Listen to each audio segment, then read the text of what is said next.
Olá pessoal, tudo bom? Eu sou a Vanessa, vim aqui hoje trazer para vocês um assunto muito importante, tá? Ventilação mecânica, parâmetros iniciais, como eu devo fazer a admissão do meu paciente no ventilador mecânico.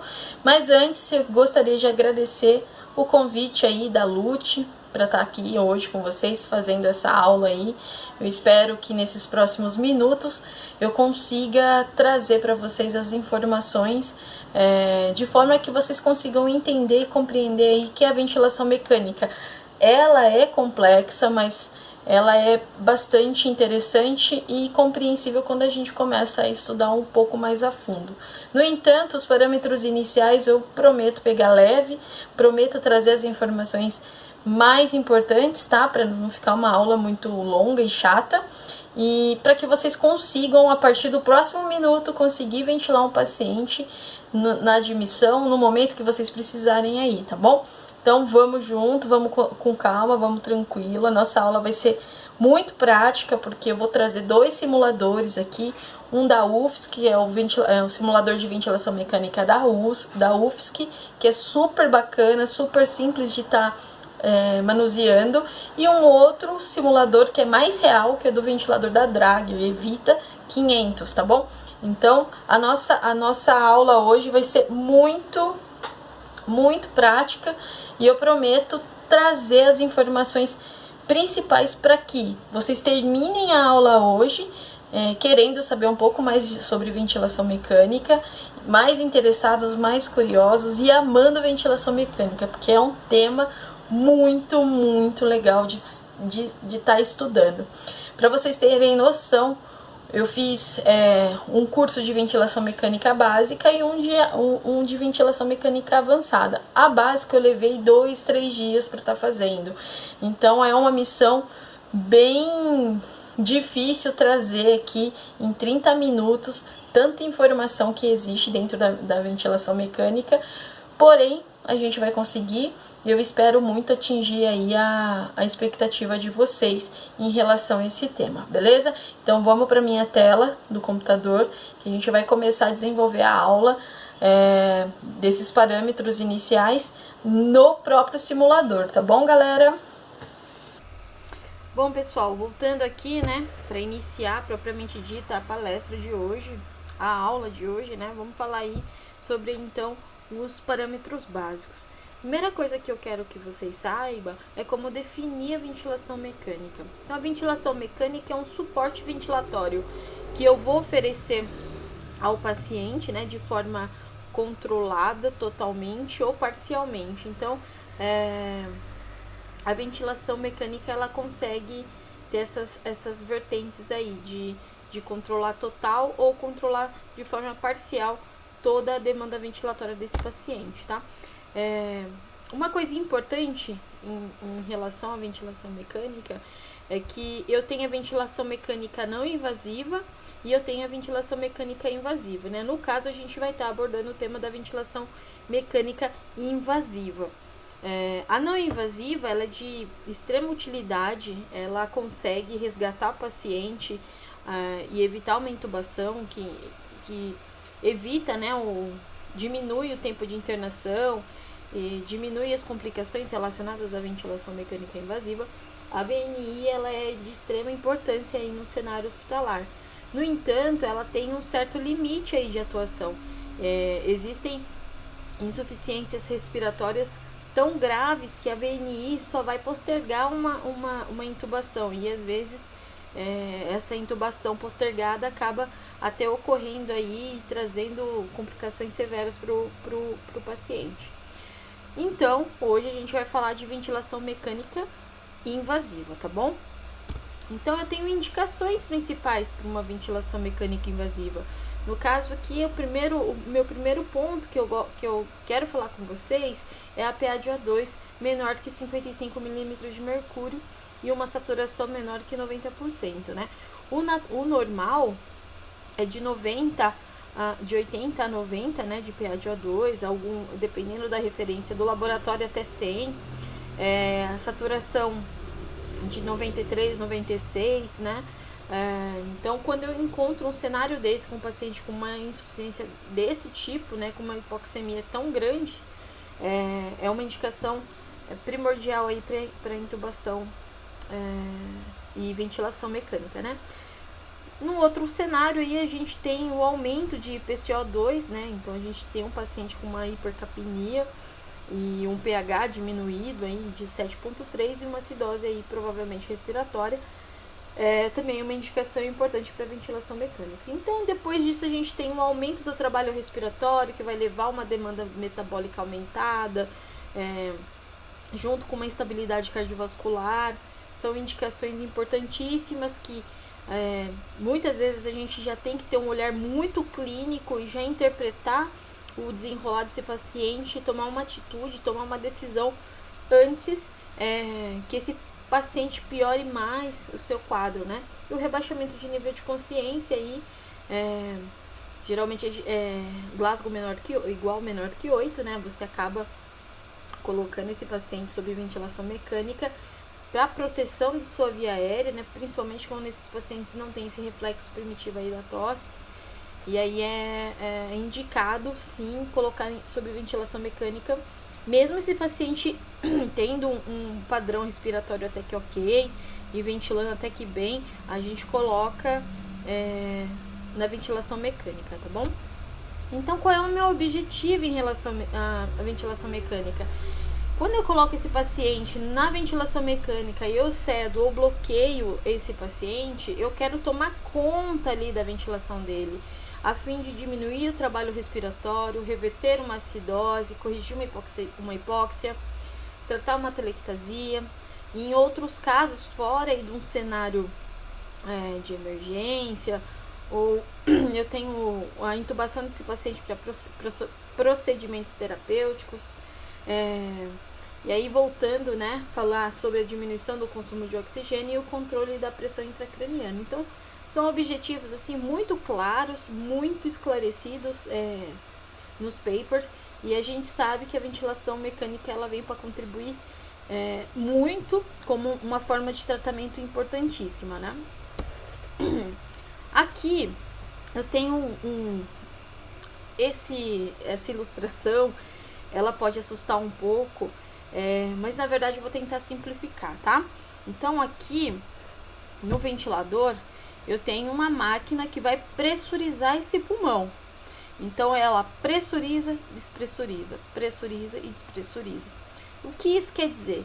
Que o meu fluxo sai de um local de maior fluxo, né, para menor fluxo. E devido a isso, eu consigo gerar esse fluxo, ele tem que vencer uma resistência, né? Ele gera uma pressão e ele gera uma complacência que vai gerar um volume. Então, o resultado de um fluxo passando por esse circuito, invadindo aí o meu sistema pulmonar, vai gerar um volume. Essa complacência, essa capacidade desse pulmão se distender e voltar ao seu ponto de origem, vai gerar aí um volume importante, né, que vai contribuir aí para uma ventilação mecânica adequada e confortável. Então eu tenho quais são os meus pontos assim que eu tenho que guardar na minha mente? Que o ventilador gera um fluxo, que vai vencer uma resistência, que vai gerar uma pressão, que vai gerar uma complacência, que vai ter um produto chamado volume. Então, todo o meu fluxo inspiratório passa por esse ramo inspiratório e acaba chegando aqui nas minhas zonas de troca gasosa, né? Passa pela condução e nas zonas de troca. E aí, a partir desse momento que eu atinjo o que eu pré-programei, ou a capacidade, a propriedade desse pulmão, desse indivíduo, essa válvula exalatória acaba abrindo e eu tenho uma fase que é chamada de expiração. Então, assim, pra gente resumir, a gente tem um disparo do ventilador, a gente tem uma fase inspiratória, e aí depois a gente tem a ciclagem, né, que é a abertura dessa válvula, e então eu tenho a fase expiratória, porque se não abrir essa válvula, não tem como eu fazer a fase expiratória, certo? E a partir desse CPU aqui, a gente tem informações no monitor, é onde eu vou programar os meus parâmetros, painel de controle, o monitor onde eu vou ver, o painel de controle onde eu vou programar. Eu tenho um sensor de fluxo e tenho um sensor de pressão de via aérea. Então, todas essas informações me fazem interpretar se essa ventilação do meu paciente está sendo eficiente, confortável, se está gerando assincronias, que é aquela briga entre o ventilador e o paciente. Então, eu tenho que saber dessa forma, nesse contexto geral, como que funciona um ventilador mecânico, tá bom? Então, repetindo aqui, eu tenho o ciclo respiratório, né, o disparo, onde eu vou abrir a minha válvula de fluxo. Então, eu tenho uma inspiração, depois eu tenho a ciclagem, que é a abertura da válvula exalatória, e então a fase expiratória. Em resumo, é isso que acontece. Disparei, fiz a fase inspiratória, abri a válvula exalatória, fiz então a minha fase expiratória. Então são 4 fases aí importantes, né? Sendo que 1 e a 3 a gente tem a abertura dessas válvulas aí relacionada a cada período desse ciclo. E se repete, né? Então, beleza. A partir disso, eu tenho que saber quais os parâmetros fundamentais que eu tenho que saber mexer em relação à ventilação mecânica. Então, eu tenho a fração de inspiração inspirada de oxigênio, a famosa FiO2. Então, a minha FiO2, num contexto geral, ela tem que ser suficiente para manter a minha saturação entre 93 e 97. Quando eu encontro um indivíduo com uma saturação 98, 99, 100%, é um risco de eu estar oferecendo muito oxigênio para esse paciente sem a devida necessidade. Então, eu posso gerar toxicidade em poucas horas para esse paciente. Essa hiperoxemia, que a gente chama, pode gerar um processo pró-inflamatório, liberação de radicais livres, e pode trazer danos para esse parênquima pulmonar do indivíduo, né? Então, o que eu estou tratando usando a FiO2? Eu estou tratando uma PA de O2 baixa, eu estou tratando uma saturação baixa, mas principalmente a saturação, tá? A PA de O2 eu consigo melhorar ela usando outros parâmetros que não sejam a FiO2, tá bom? Depois, eu tenho um outro parâmetro chamado PIP, que é a pressão positiva expiratória final, que é um dos principais parâmetros dentro da ventilação que eu tenho que ter uma atenção e um carinho especial, tá? Então, quando eu faço a intubação, eu acabo passando ali o tubo, né, pela via aérea, pela via de condução, traqueia, eu acabo deixando essa via, né, esse sistema, o pulmão, todo o sistema pulmonar aberto, então eu acabo perdendo pressão, então eu acabo fazendo com que pequenas unidades pulmonares se fechem, e numa condição fisiológica, eu tenho abertura e fechamento aí da epiglote, que vai fazer com que eu gere uma pressão, que eu mantenha ali dentro um volume residual, certo? Mas quando eu coloco esse paciente no ventilador mecânico, eu acabo perdendo essa pressão e eu tenho que titular uma pressão vinda do ventilador mecânico, correto? Então eu vou utilizar a PIP. A PIP extrínseca, não é intrínseca, é extrínseca. Então, o que acontece, né? Eu tenho a inspiração aqui, então eu tenho um aumento do diâmetro do alvéolo, e na expiração, esse alvéolo aumenta mais ainda a sua força de tendência para fechamento. No entanto, eu tenho o surfactante aqui, que impede que esse alvéolo colabe. Porém, em algumas circunstâncias, você acaba perdendo essa propriedade do surfactante, e então você tem aí um colapso do alvéolo aí mais evidente. Quando eu coloco esse paciente na ventilação mecânica, eu tenho que titular uma PIP para ele. A diretriz brasileira diz pra gente titular entre 3,5 a 5, mas a experiência clínica aí é quase 100%, que todo mundo vai te dizer que é para você titular a partir de 5 centímetros de água, tá? E eu indico não passar de 10 nesse primeiro instante aí, porque você precisa avaliar muito bem a mecânica respiratória, a necessidade desse paciente por PIP, e aí então eu vou ver o que eu tô tratando em relação à PIP. Qual é o benefício da PIP? A PIP vai abrir vias aéreas que podem se colabar, que estavam colabadas, vai aumentar a superfície de troca gasosa, então eu vou melhorar minha PA de O2, tá? Então, às vezes eu coloco PIP e aumento a FI, eu tenho, assim, uma PA de O2 explodindo aí para mais, assim, então eu tenho uma PA de O2 que passa de 100, e aí eu tenho que reduzir esse FI de O2, e tem gente que tem tanto medo da PIP que baixa a PIP e deixa a FI de O2, mas a FI de O2 é muito deletéria pros alvéolos, tá? A PIP também, mas quando você não titula ela muito bem. Então, por isso que a PIP é importantíssima. Bom, a frequência respiratória eu programo ela, né? E eu controlo ela da forma que eu acredite que vai ser bom para esse paciente. Eu posso programar ela de 12 a 16.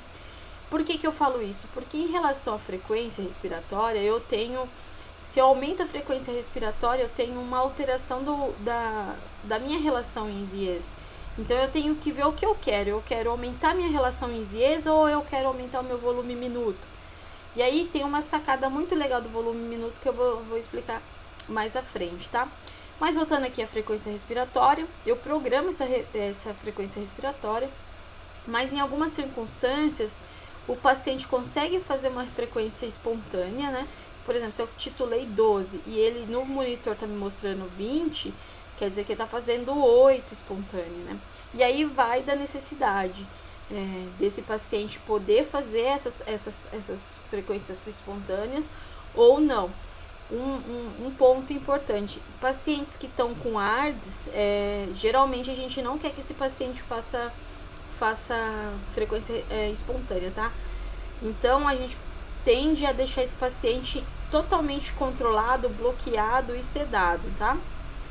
Então, o que eu estou tratando quando eu uso a frequência respiratória? Eu vou tratar, vou aumentar o volume minuto para tratar uma retenção ou uma diminuição de CO2. Eu vou tratar uma auto-PIP, usando a frequência respiratória também, utilizando aí a relação em IES, né? Então, assim, a frequência respiratória, ela é importantíssima, não é só colocar lá e mandar o paciente respirar, não. Aí a gente chega aqui no volume corrente, né? O volume corrente, numa situação de emergência, eu vou colocar 500. Mas por que 500, Vanessa? Sem critério algum? Não, tem um critério. A gente fala 500 para que as pessoas utilizem 500 e não coloque 1000, entendeu? Então a gente fala, coloca 500 que vai garantir que esse paciente ventile, que não vai maltratar esse pulmão e que vai estar tudo bem, pode colocar 500. Só que, no momento depois, eu acabo titulando melhor esse volume corrente em relação ao gênero, a altura desse paciente, tá? E também utilizando o peso predito dele, não é o peso que eu estou vendo, né? O peso ideal para esse paciente, tá? Mas numa situação, num contexto geral, você pode utilizar 500 ml, que vai dar uma variação entre 6 e 8 ml por quilo, tá? Em alguns casos, a gente titula o volume corrente muito abaixo de 6, às vezes de 3, de 4, que é a ventilação protetora, que é uma estratégia que a gente utiliza nos pacientes que tem que está desenvolvendo aí SARA, NOARDS, né? Que está desenvolvendo aí uma síndrome da angústia respiratória. Então a gente acabou titulando uma ventilação protetora. E essa ventilação protetora, ela veio assim à tona lá para os anos 2000, e foram 2 médicos brasileiros que provaram que a ventilação protetora era a doutora Carmen e o Marcelo Amato. Bom, volume minuto, né?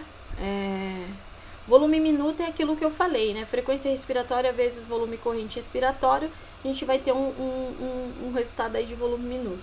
Então, volume minuto aumentado, eu tenho CO2 diminuído. Então, volume minuto diminuído, eu tenho CO2 aumentado. Quem eu vou tratar? Eu vou tratar as minhas acidoses aí. Eu consigo fazer um manejo bem bacana em relação à frequência respiratória. Eu consigo fazer em relação ao fluxo inspiratório, né? Dependendo se eu estou mexendo, se eu estou ventilando a pressão ou a volume. Então, o volume minuto é importante. Porém, gente, o volume minuto ele não é titulável, tá? É o conjunto de ações ali que você faz no ventilador que vai me dar um resultado de volume minuto, né? E aí eu tenho os modos ventilatórios, tá? Eu tenho o modo a pressão e tenho o modo a volume. Então, o modo limitado à pressão, eu vou ter uma pressão inspiratória que vai me gerar um volume, correto? Então, eu coloco uma pressão inspiratória que vai gerar um volume perto de 500 ou 500. E essa pressão geralmente é 15 para os pulmõezinhos aí normais, tá? Então, um paciente, em linhas gerais aí, né, um paciente normal vai até 40 centímetros de água, uma pressão inspiratória. Asmático você tem que utilizar menos, né, até 50, DPOC até 45 e com síndrome respiratória aguda e até 35 também.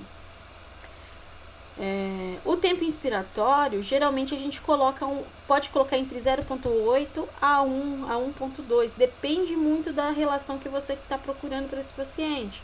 Se você quer ter uma exalação maior, né, uma relação em INSIES. O que é relação em INSIES? Não sei se vocês sacaram. É você inspirar 1 segundo e exalar 3 segundos. Então, eu tenho uma exalação muito maior do que a minha inspiração. E isso faz com que eu diminua as eventuais hiperinsuflações dinâmicas, a auto-PIP. Eu consiga me desfazer melhor do CO2. Depois eu tenho a PIP, que eu posso titular ela a partir de 5, né? Uma dica aí é coloca 5 que vai bater bem.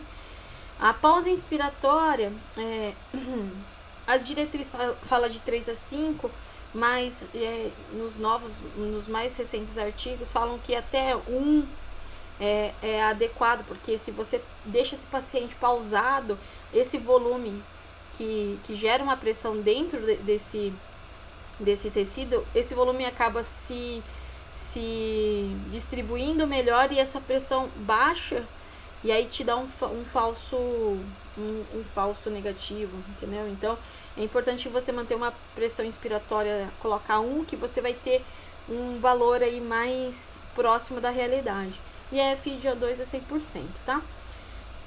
E em contrapartida, o volume, o modo limitado a volume, você vai ter um volume corrente, no entanto, você não vai ter um controle da pressão, tá?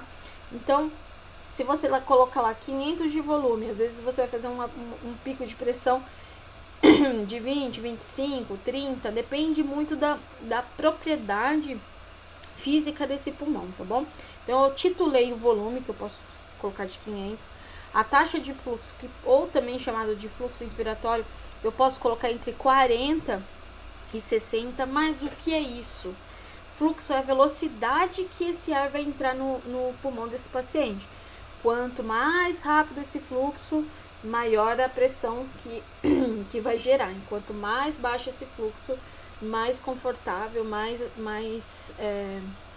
adequado vai ser para esse paciente. Desculpa aqui que o ar tá seco. O tempo inspiratório é o mesmo pensamento, posso usar de 1.0, 1.2, depende muito da relação que você vai querer para esse paciente, tá? A PIP você pode utilizar a partir de 5, a pausa expiratória o mesmo pensamento e a FiO2 pode colocar 100, sem medo, viu? 100% sem medo nesse primeiro instante, depois você vai baixar, tem que dar um jeito de baixar essa FI, tá bom? E aqui, para vocês terem uma ideia do que eu tô falando, né, da modalidade assisto-controlada, mas, Vanessa, só existe isso? Não existe só essa modalidade, existe inúmeras modalidades, mas para um cenário de emergência ou um cenário aí que você precisa fazer uma intubação rápida, né? Ou nem pensa, já intuba, utiliza a cisto controlada sem medo, tá bom? E o que isso quer me dizer? Que eu vou ter esse paciente nas minhas mãos. Eu vou controlar a pressão dele, eu vou controlar o volume, eu vou controlar a frequência respiratória, eu vou controlar o tempo, eu vou controlar o fluxo, eu vou controlar tudo desse paciente. E eu vou dar uma vantagem para ele. Eu vou deixar ele disparar o ventilador quando ele, sei lá, achar que for preciso, tá bom? E aí eu tenho assisto controlada a pressão. Então a pressão, qual é o meu pensamento?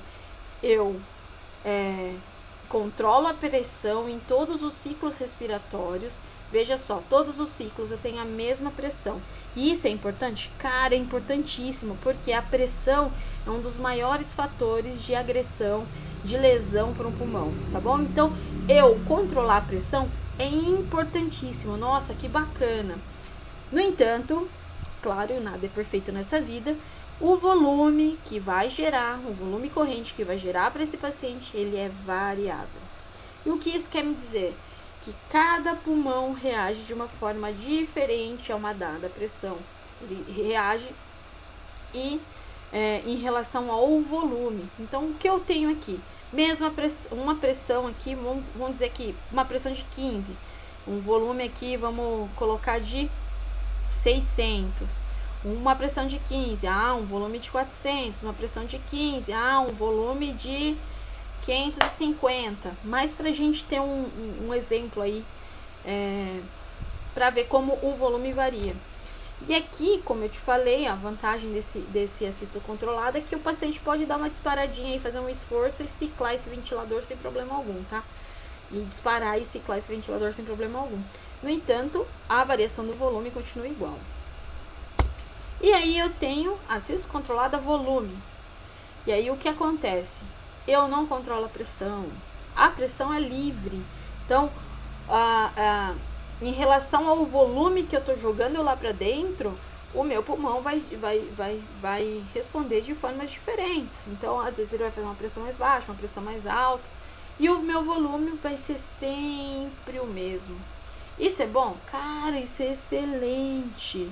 Ainda mais quando você quer manter aí uma pressão, um volume ok, para que a troca gasosa, que não retenha muito CO2, entendeu? Então, é muito importante o volume. Geralmente é indicado principalmente para pacientes aí, não só para isso, tá, gente? Mas para você não ter que escolher entre pressão e volume, você indica, assim, quase que absoluto ventilação controlada a volume para paciente neurológico, tá? Onde você tem que controlar aí as taxas aí de CO2. E aí, aqui eu tenho o quê? Um outro gráfico onde eu tenho aqui um esforço desse paciente. Ele fez um esforçozinho, ou ele fez uma pressãozinha, ou ele mobilizou um fluxozinho e disparou esse ventilador. Então eu tenho aqui volume controlado e pressão livre. Então, aqui eu tenho uma outra modalidade, né? A gente não vai utilizar nesse primeiro instante aí na emergência, que é a espontânea, tá? Então, a espontânea eu vou pré-ajustar a pressão de suporte, julga-se assim, pressão de suporte quase parecido com pressão inspiratória, essa modalidade é totalmente espontânea, totalmente deixa o paciente fazer o que ele quiser, o volume que ele quiser, no entanto ele tem que estar bem confortável, tá? Então a gente utiliza o PSV aí principalmente para desmames. A gente sai, por exemplo, vou dar um rapidinho aqui. Quando a gente coloca um paciente na controlada ou no assisto controlado, e conforme a gente vai resolvendo os problemas dele, né?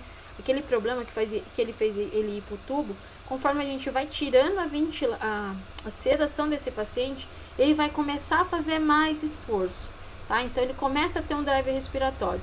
E dessa forma, eu pego esse paciente e troco a modalidade dele, eu coloco em pressão de suporte e vejo como ele vai reagir. É basicamente assim que a gente vai fazendo para analisar a capacidade desse paciente gerar um volume, gerar uma frequência, ficar confortável e para perceber se ele pode evoluir no desmame ventilatório, tá bom? Agora eu vou trocar de tela, a gente vai para o simulador para colocar todos esses parâmetros dentro do ventilador, para vocês terem ideia e conseguirem consolidar esse novo conhecimento, ou esse conhecimento que vocês já conhecem, já sabem, já conhecem. Vamos tentar consolidar essa ideia do ventilador mecânico para sair daqui super craque já na ventilação com os parâmetros básicos, tá bom? Até já!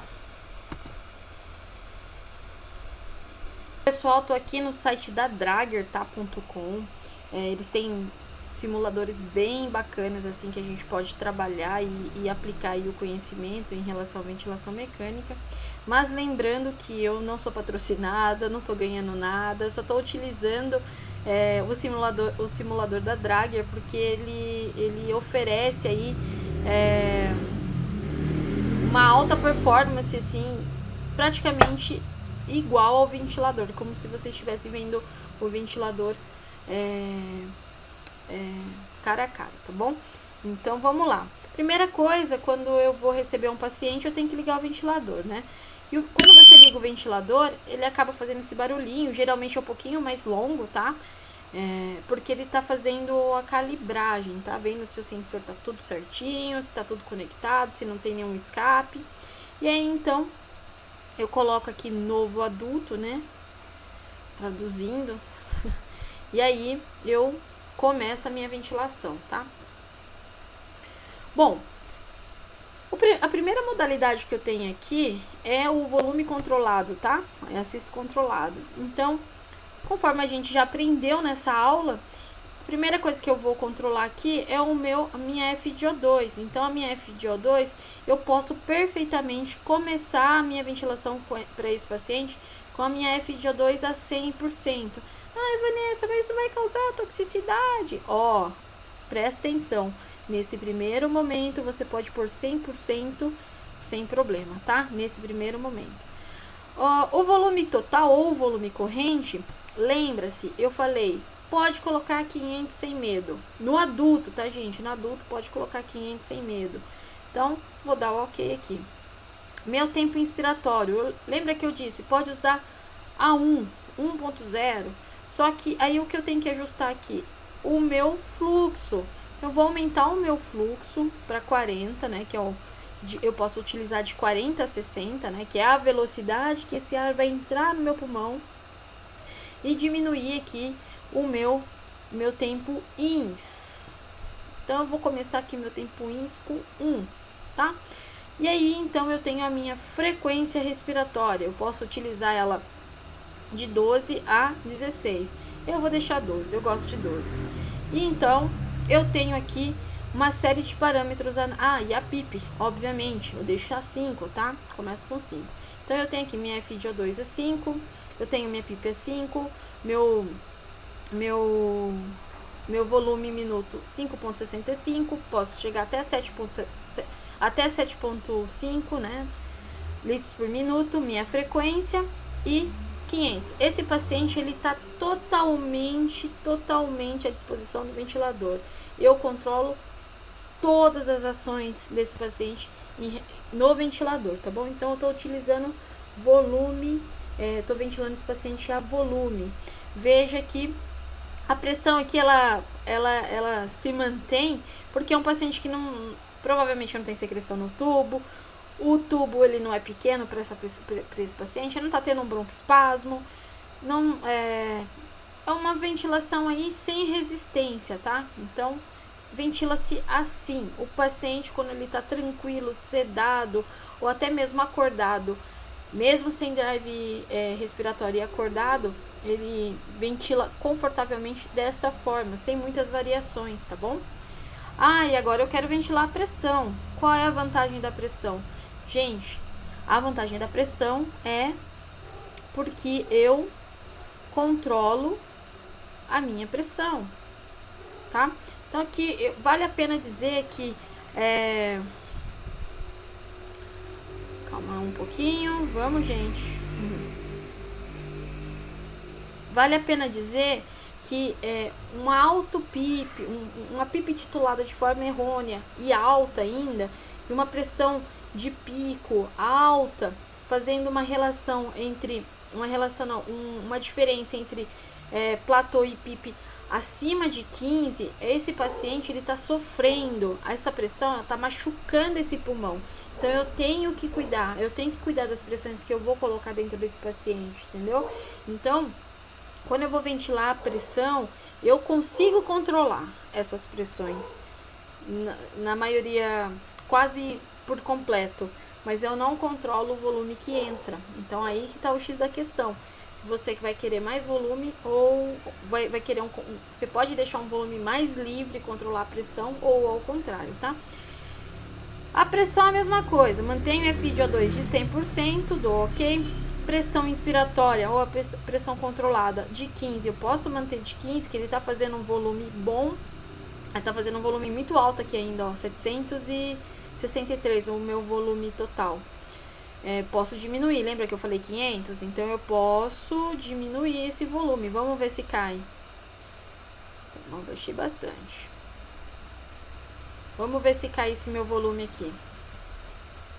Meu tempo inspiratório, posso continuar de 1, minha frequência de 12, minha PIP de 5 e meu como se fosse um fluxo, a velocidade que vai entrar, né? Que vai entrar esse ar, eu posso deixar de 0,2. Se for um paciente,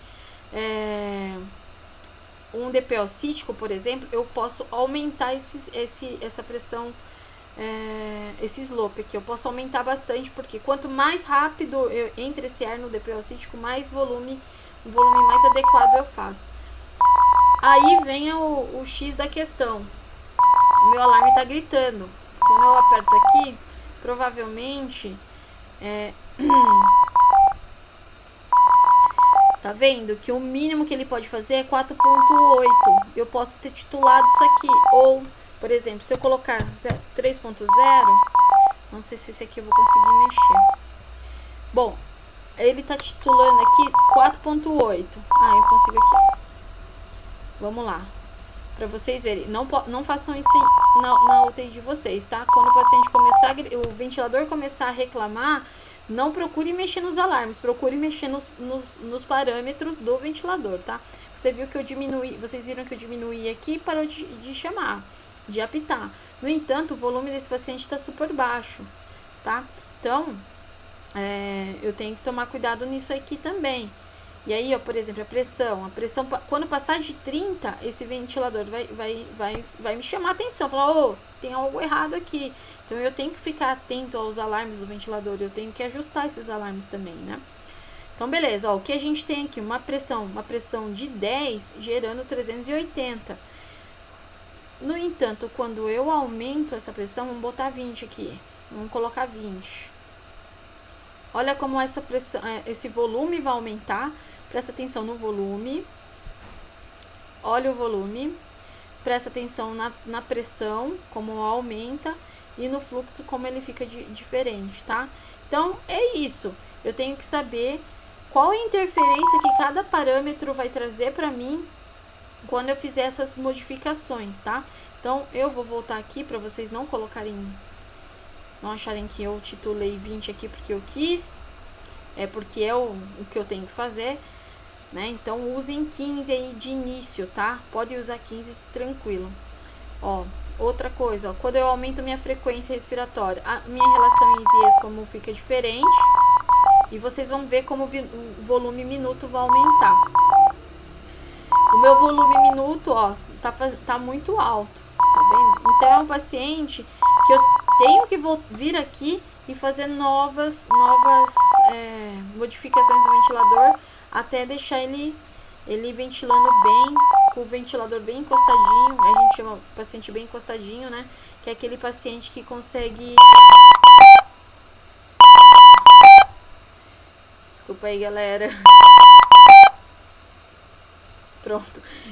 Aqui é o silenciador do ventilador. Então, quando o ventilador estiver apitando, eu não vou lá e silencio, tá? Eu vou lá tentar resolver o problema daquele paciente. Porque às vezes ele precisa aspirar, às vezes ele tá sentindo dor, às vezes ele tá acordando. Então eu preciso ficar muito atento e não só silenciar o ventilador, tá bom? Galera, era isso que eu tinha para passar para vocês como parâmetros aí de admissão, parâmetros bem básicos da ventilação mecânica, beleza? Galera, infelizmente eu não vou utilizar o segundo simulador, o da UFSC, por conta do tempo mesmo, para não deixar a aula muito longa. No entanto, eu aconselho vocês passarem no site deles, dar um Google, simulador de ventilação mecânica didático. O primeiro link já é o site da UFSC, dê uma verificada, mexam lá nos parâmetros, utilizem aí o conhecimento de vocês e vejam como é legal esse simulador, ok? Então, galera, é isso que eu queria trazer para vocês, tá bom? Parâmetros básicos, parâmetros iniciais da ventilação mecânica. Eu espero que vocês tenham compreendido a forma de manusear esses parâmetros e a forma que a gente tem que raciocinar em relação a esses parâmetros. Tudo tem uma lógica, tá bom? Então, dessa forma, eu espero muito ter atingido aí as expectativas de vocês. Espero muito que vocês estejam mais interessados em saber mais sobre ventilação mecânica, tá bom? Para quem quer começar uma leitura aí, um desenvolvimento do conhecimento em relação à ventilação mecânica, a gente tem as diretrizes brasileiras de ventilação mecânica. Dá um Google, tá facinho de baixar e é uma diretriz aí que não tem uma dificuldade muito grande para estar lendo. Então você vai conseguir aí extrair um pouco mais de conhecimento, tá bom? Foi um prazer estar aqui com vocês nesses minutos aí. Eu espero muito ter contribuído, espero muito que vocês tenham gostado dessa aula. Então, até a próxima. Abraço para vocês.